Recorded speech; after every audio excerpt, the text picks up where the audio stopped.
जादूगरनी का अंत। पहाड़ के ऊपर एक मकान बना हुआ था जिसमें चित्रकला नाम की एक जादूगरनी रहती थी। वह काला जादू जानती थी। पहाड़ के नीचे तलहटी में एक गांव बसा हुआ था जिस पर जादूगरनी ने अपने जादू से कब्जा किया हुआ था। गांव के लोग जादूगरनी से बहुत डरते थे।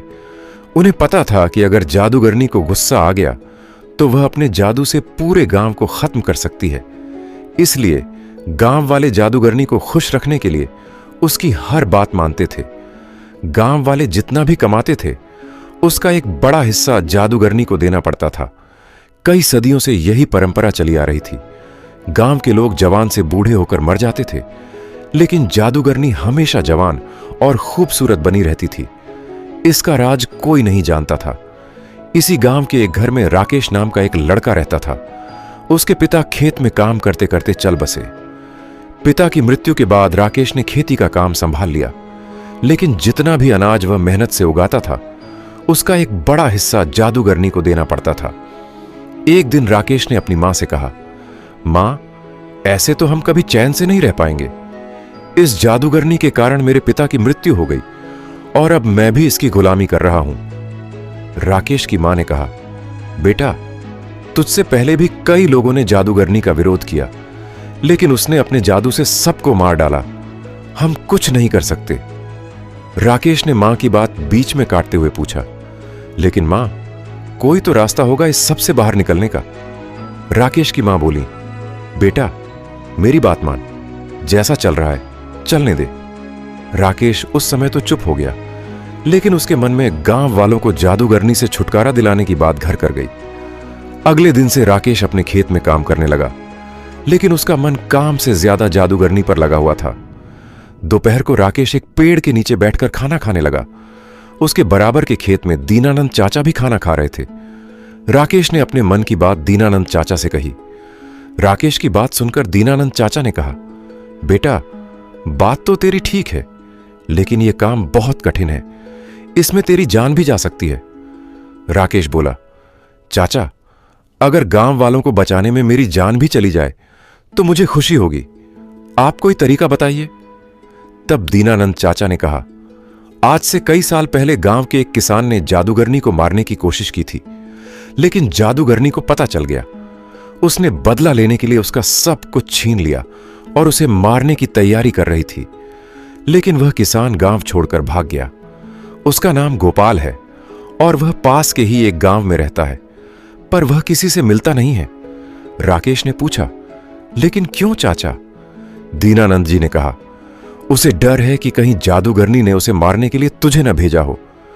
राकेश ने सारी बात समझ ली और अगले दिन वह दूसरे गांव चल दिया।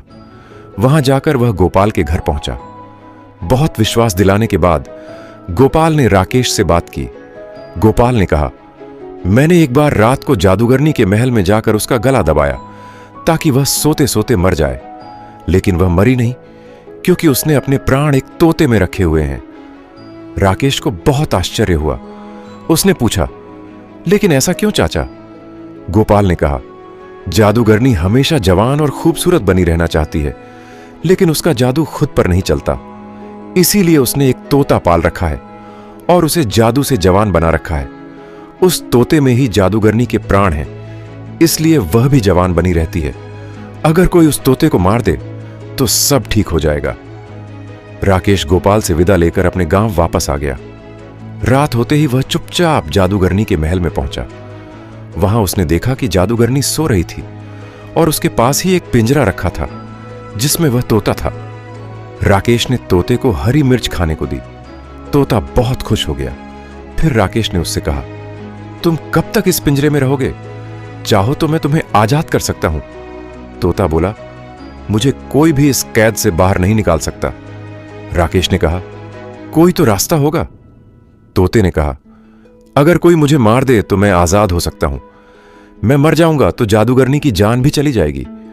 उसकी जान जाते ही मैं फिर से जिंदा हो जाऊंगा, क्योंकि मेरे अंदर दो जान है। राकेश ने पूछा, लेकिन तुम्हें कैसे मारा जाए जिससे तुम्हें तकलीफ ना हो? तोते ने कहा, तुम किसी तरह इस कमरे में धुआं भर दो, दम घुटने से मैं मर जाऊंगा। राकेश सारी बात सुनकर वापस आ गया। अगली रात वह फिर से महल में गया और देखा कि जादूगरनी सो रही है। उसने कुछ लकड़ियां जलाकर खिड़की से अंदर फेंक दी और खिड़की बंद कर दी। धुएं से जादूगरनी जाग गई। वह पिंजरे को लेकर बाहर भागने लगी, लेकिन राकेश ने बाहर से दरवाजा बंद कर दिया। कुछ ही देर में तोता मर गया। तोते के मरते ही जादूगरनी के हाथ से पिंजरा छूट गया और वह भी मर गई। यह सब राकेश बाहर से देख रहा था। जादूगरनी के मरते ही वह खिड़की खोलकर अंदर गया और पिंजरे को बाहर ले आया। कुछ ही देर में तोता फिर से जिंदा हो गया।